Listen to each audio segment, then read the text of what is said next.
Salam, bugün sizinlə situasiyon 7-ci izahına baxacağıq. Deməli, bizə deyir ki, nikah öncəsi gənc qız və oğlan tibbi müayinədən keçir. Müayinənin nəticəsində məlum olur ki, qız hemofiliya xəstəliyinin sağlam daşıyıcısı, oğlan isə sağlamdır. Biz buna əsasən 3 sual həll etməliyik. Biz bu hissəni oxuyanda, yəni məlumatı oxuyanda, orada özümüzə qeyd götürməliyik. Biri nədir?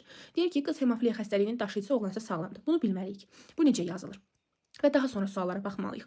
İlk öncə sizə qısa bir məlumat verim. Biz bilirik ki, hemofiliya xəstəliyi X cins xromosomu ilə irsi ötürülür və o bu şəkildə yazılır. Məsələn, bizə deyir ki, daşıyıcıdır. Qız daşıyıcıdırsa, o bu formada yazılacaq. X böyük H, X kiçik H, X xromosomu ilə ötürülür. Və bu oldu daşıyıcı qız. Mən əlavə olaraq digərlərini yazdım. Məsələn, sağlam desəydi biz belə yazardıq. X böyük H, X böyük H. Bu olardı sağlam qız. Və bizə desəydi qız xəstədir, o zaman belə yazardıq. X kiçik H, X kiçik H. Bu xəstə qızdır artıq. Xəstə qız. Və bizə deyir ki, oğlan da sağlamdır. Oğlan da sağlamdırsa, X ilə yazırıq ancaq. Axı, oğlanlarda, yəni kişilərdə cinsiyyət xromosomu XY-dir. Bizdə ancaq X xromosomu ilə ötürülür deyə X üzərinə yazırıq. Oğlan sağlamdırsa, elə X böyük H yazacağıq. Bu oldu sağlam oğlan. Əgər xəstə oğlan desəydi, belə yazardıq. Xəstə oğlan. Və oğlanlarda daşıyıcı olmur hemofiliya xəstəliyinə görə. Yəni, biz artıq burada yaza bilmirik. X-də ötürülür axı hemofiliya. Ona görə Y üzərinə yaza bilmirik. Deməli, bildik ki, hemofiliya xəstəliyinə görə qızlarda, yəni qadınlarda həm xəstə, həm daşıyıcı, həm də sağlam ola bilərlər. Amma kişilərdə ya sağlam olurlar, ya da xəstə olurlar. Yəni, daşıyıcı ola bilmirlər. İndi keçək 49-cu suala. Bizə nə deyir? Deyir ki, bu xəstəlik hansı xromosomlar vasitəsilə ötürülür? Qeyd etdik ki, hemofiliya xəstəliyi X cinsi xromosomu ilə irsə ötürülür və buradan yazırıq ki, X cinsi xromosomu ilə irsi ötürülür. Mən qısa yazdım, amma siz orada bu dediyim cümləni yəni tam yazarsınız ki, tam bal ala biləsiniz. Yəni belə yazanda tam bal vermirlər, çünki belə tam aydın olmur axı. Siz tam yazarsınız ki, X cinsi xromosomu ilə irsi ötürülür. İndi 50-yə baxaq. Deyir ki, həkim gənclərə bu nikahdan doğulacaq qız və oğlan övladlarının sağlamlığı barədə hansı xəbərdarlığı etməli idi? İndi gəlin yazaq bunlarda nikahından nələr alınır, hansı övladlar alınır. Deməli, qız daşıyıcıdır, oğlan sağlamdır. Gəlin yazaq. Qız daşıyıcıdırsa yazdıq X böyük H, X kiçik H çarpaz. Oğlan da sağlamdır, X böyük H, Y. İndi baxın. Bir dəfə həmin bu birinci X-i bunun hər ikisinə vurursunuz. Yəni, övladları almaq üçün biz bunları tək-tək həmin bu cins xromosomları bir-birinə vurmalıyıq. Məsələn, birinciyi götürürəm. Yazıram X böyük H, buna vurduq, X böyük H. Bu nə oldu? Sağlam qız. Sağlam qız. Biz bunu qeyd etmişdik yuxarıda. İstəsəniz videonu əvvəl alıb orada izləyə bilərsiniz. Bu oldu sağlam qız. Daha sonra bunu bir də buna vururuq. Baxın. X böyük H, Y. Bu nə oldu? Sağlam oğlan. Daha sonra digərinə keçirik. Artıq buna işimiz bitdi. Buna keçirik. X kiçik H, X böyük H. Belə veriləndə birinci böyüyü yazın. Yəni X böyük H. Bu nədir? X kiçik H. Bu nə oldu? Bir böyükdür, bir kiçik. Daşıyıcı qız.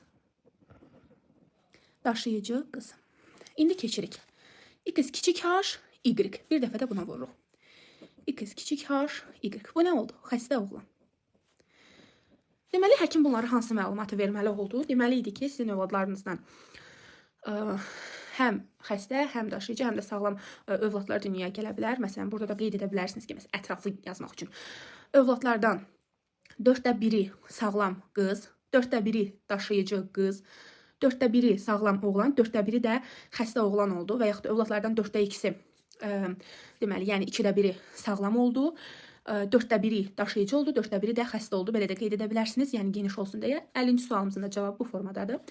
Daha sonra 51-ci sualda bizə deyir ki, bu gənclərin nikahından doğulacaq övladlardan fenotipcə sağlam olanların sayının hemofiliya xəstəliyi olanların sayına nisbətini bir neçə cədvəl tərtib etməklə hesablayın.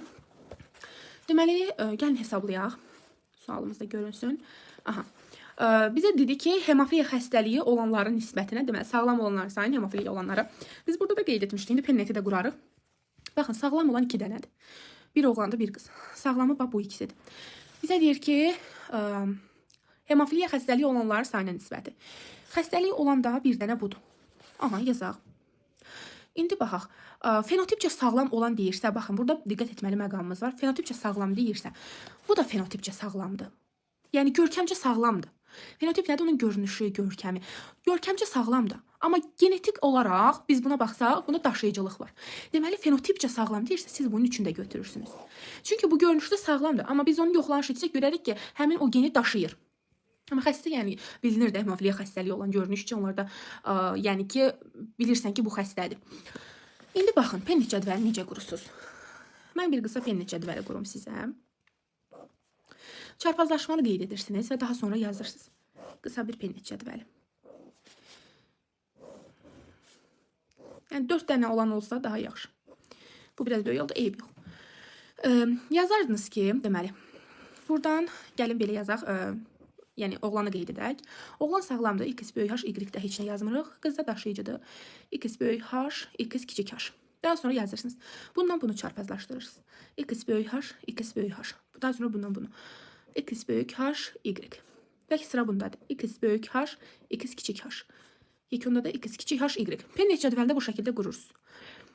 Və bu bizim Pennet cədvəlimizdir. İstəsəniz bu hissəni yəni bağlamaya da bilərsiniz. Bunun yəni heç bir fərqi yoxdur. Pennet cədvəlini bu şəkildə qururuq. Burada da bizə dedik ki, fenotipcə sağlam olanlar. Fenotipcə sağlam olanlar hansıdır? Burada xəstə bir dənə budur. X kiçik h, y. Xəstə oğlan. Bu daşıyıcı qızdır. Bu sağlam oğlandır. Bu da sağlam qızdır. Fenotipcə deyirdi ya, üçün götürürük. Həmin bu üçün bir dənə xəstə olana nisbəti yazmalıydıq.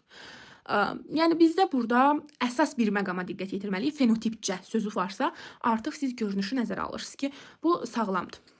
Amma genetik olaraq həmin genin daşıyıcılığı var bu qızda.